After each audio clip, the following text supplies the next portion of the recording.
gestes qu'on peut faire pour préserver notre peau. Donc quand je parle de gestes, je veux pas dire des petites actions en fait qu'on doit faire au quotidien, mais vraiment les gestes, la gestuelle.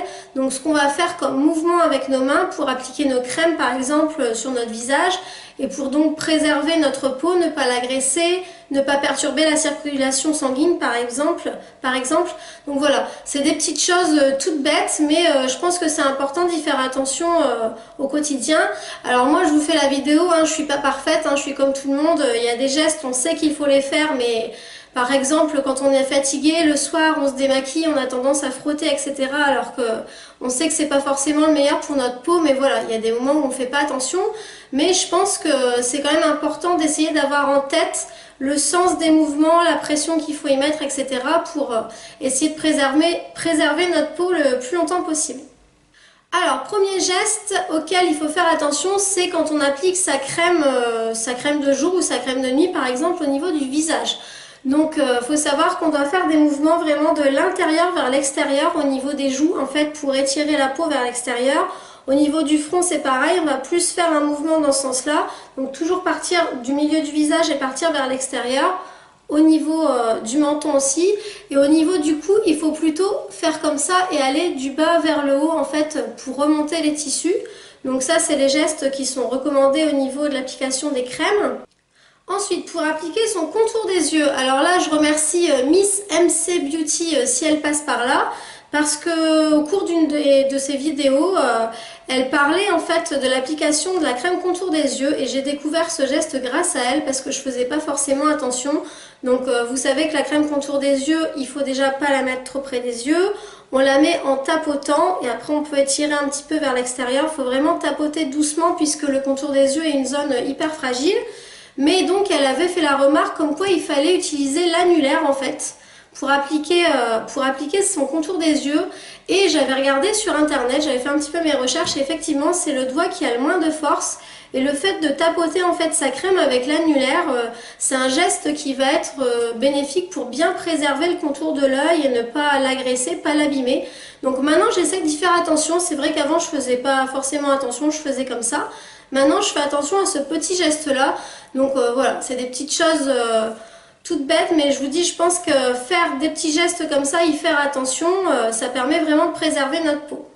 Ensuite, en ce qui concerne les jambes, donc vous devez le savoir, mais c'est important d'y penser parce qu'on a beau le savoir, mais après on n'applique pas forcément.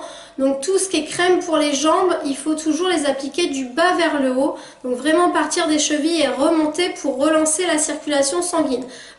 Bon, moi, c'est quelque chose à laquelle j'ai toujours fait attention parce qu'étant donné que j'ai des problèmes de circulation sanguine dans les jambes, voilà, j'ai toujours fait attention à bien mettre la crème du bas vers le haut. Ensuite, pour s'essuyer le visage, alors moi c'est une chose que j'ai du mal à faire parce que j'ai toujours tendance à m'essuyer le visage assez rapidement et un petit peu à frotter, mais vraiment l'idéal c'est de tamponner en fait sur votre serviette ou moi je sais que j'utilise des mouchoirs en papier, de vraiment tamponner pour ne pas...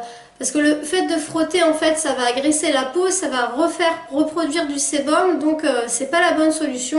Donc il faut qu'on ait des gestes en fait beaucoup plus doux avec notre peau parce que je pense qu'au quotidien on fait les choses vite et même si on est quelqu'un qui prend soin de soi, on a tendance à hop j'étale, clac clac, à aller assez vite. Mais voilà, il faut qu'on ait un petit peu plus de douceur.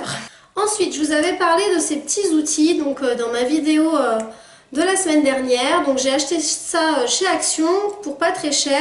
Donc ce sont des petits outils de massage justement du visage, donc il faut aussi faire attention au sens pour les utiliser. Donc on a celui-ci, donc en fait pour l'astuce pour ne pas faire d'erreur, c'est toujours l'utiliser pareil comme quand on applique sa crème de jour ou sa crème de nuit, de l'intérieur vers l'extérieur. Donc comme ça vers l'extérieur, comme ça, bon là je le colle pas trop à ma peau parce que je suis maquillée, donc vers le haut, vers le bas comme ça. On peut étirer aussi ici au niveau du menton, donc toujours respecter vers l'extérieur. Et donc c'est des outils très très sympathiques, hein, ça coûte pas cher du tout, mais ça change justement, au lieu de se faire un massage avec ses mains, avec ses doigts, ça permet de voilà, changer un petit peu. Après j'ai celui-ci aussi, donc pareil, à manipuler toujours vers l'extérieur. Et je trouve ça assez sympa en fait, c'est ludique et tout, donc je vous dis, vous êtes devant un film et tout ça, Vous faites des petits mouvements avec vos petits outils. Enfin, c'est très agréable, c'est très sympathique. Donc moi, je vous recommande ce genre de petits outils. Au niveau de l'application des crèmes pour le ventre, donc que ce soit un simple lait, un gel, quand on est enceinte, on applique par exemple de la crème pour ne pas avoir de vergetures. Ça peut être une crème anti-cellulite, etc.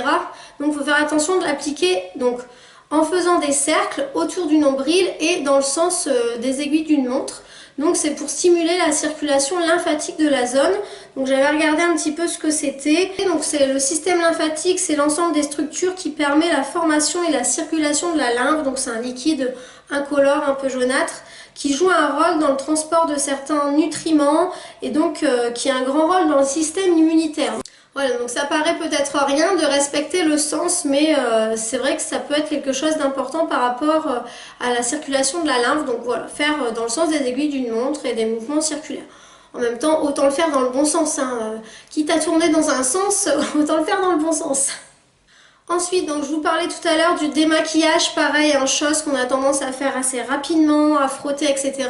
Bon, j'avais fait une vidéo il y a pas mal de temps sur le démaquillage, si ça vous intéresse d'aller y jeter un œil. Donc en fait vraiment ça sert à rien de frotter déjà au niveau des yeux, je l'avais dit, hein.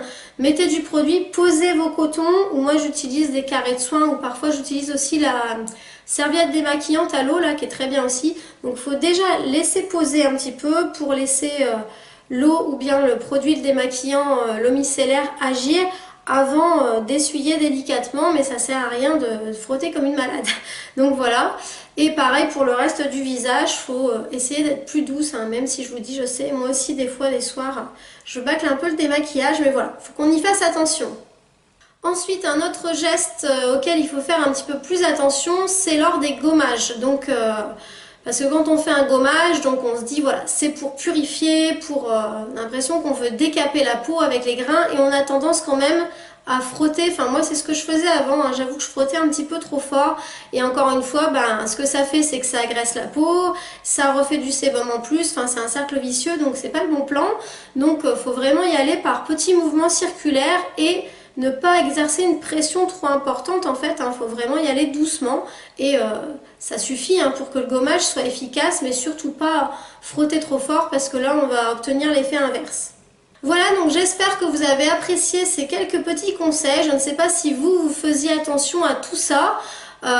Dites-moi un petit peu en commentaire, dites-moi si vous avez d'autres gestes que vous pratiquez qui sont importants pour notre peau.